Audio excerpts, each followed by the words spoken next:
A very warm welcome back to Globetrotting. Subscribe if you haven't already. The 737 MAX has been one of the industry's most highly criticised aircraft in the last decade, but why did Boeing launch the troubled plane? Well, Boeing introduced the 737 MAX family in the early 2010s. The MAX is a successor to the 737 NG, which has served the industry for many decades. The MAX offers the state-of-the-art efficiency upgrades that all airlines desire. It is certainly the perfect replacement for those looking to renew or expand their fleet and to meet growth targets. They've incorporated CFM LEAP 1B engines into the series, alongside other improvements thanks to aerodynamics, split-tip winglets, and other adjustments to the flight system to bring the series up to the required standard.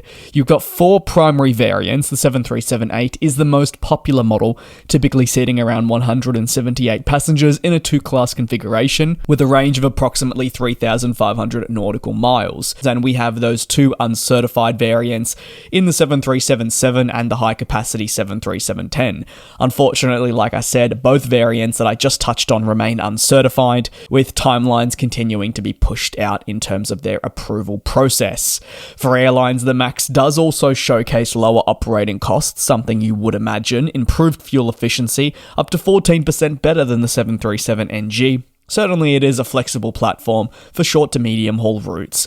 However, in terms of its launch, much of Boeing's drive to progress with the 737 MAX at such a rapid rate, remembering those keywords there, rapid rate, stemmed from the emergence of Airbus's competing A320neo. The single-aisle market represents the most critical sector for plane makers, with thousands of orders for any given single-aisle type occurring during its lifespan. As a result, the worst thing a plane maker can do is cede the market away, and this would be through not offering an alternative at any given point. Airbus moved ahead with its A320neo, and what it was able to do was attract a lot of interest in its early days. As you would expect, there were immediate calls for Boeing to develop an engine option that would compete with its fierce rival's new engine option. Moreover, analysts felt that Boeing had to respond to ensure its relevance for decades to come. Boeing would go on to confirm in 2011 that it would build a new airplane to match the A320neo and remove the dominance the aircraft was beginning to have, as after this type had emerged with thousands of aircraft orders in its early stages of announcement. As Boeing's long-term customers began looking to the A320neo, it became clear that the American plane maker needed to formulate a response to stay relevant but also competitive. After much pressure and internal deliberation from the manufacturer, the decision was made to launch a re-engined 737 NG. The board of directors that approved the launch of the re-engined MAX said that the new type would offer significant opportunities for airlines seeking to evolve their business and single-aisle operations.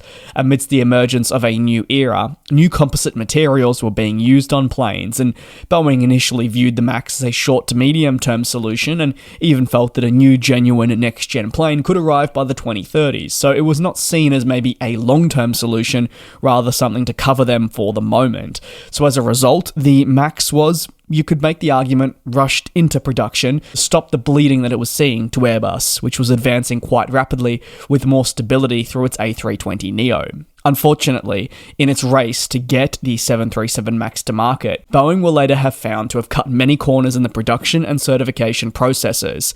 These decisions would not just cost Boeing billions, a damaged reputation among much more, but also the lives of many passengers aboard Boeing-produced aircraft incidents, equating to two of these in 2018 and 2019. These incidents shocked the world and involved the 737 MAX. The damning revelations to come would showcase corners cut by the plane maker in a bid to get the plane certified in a quicker nature, leading to improper training of key protocols such as MCAS and other avenues not being implemented correctly. This is a major red flag for any new commercial aircraft program. Through this, the 737 MAX would work its way into becoming one of the most tainted planes ever produced by the plane maker, let alone in the entire industry. And to this day, it is essentially a plane that most will frown upon when it is mentioned. Boeing, which had previously used the MAX name, has since subtly removed it following this incident. Of course, the 737 MAX name does exist, but the quiet removal was definitely seen on safety cards after these incidents, more frequently referred to as the 737-8,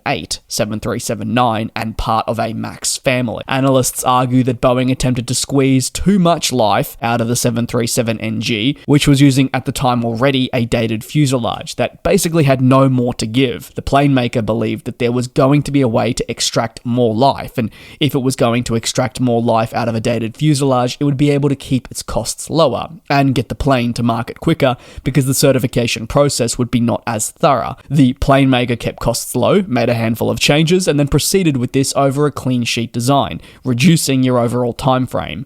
All in all, the MAX still remains a troubled plane just because of its history. Yes, it's had its issues, but Boeing is working very diligently to try and turn that around. And the buck doesn't just stop at the MAX as a plane, it stops at how they're also just handling every part of their commercial airplanes division.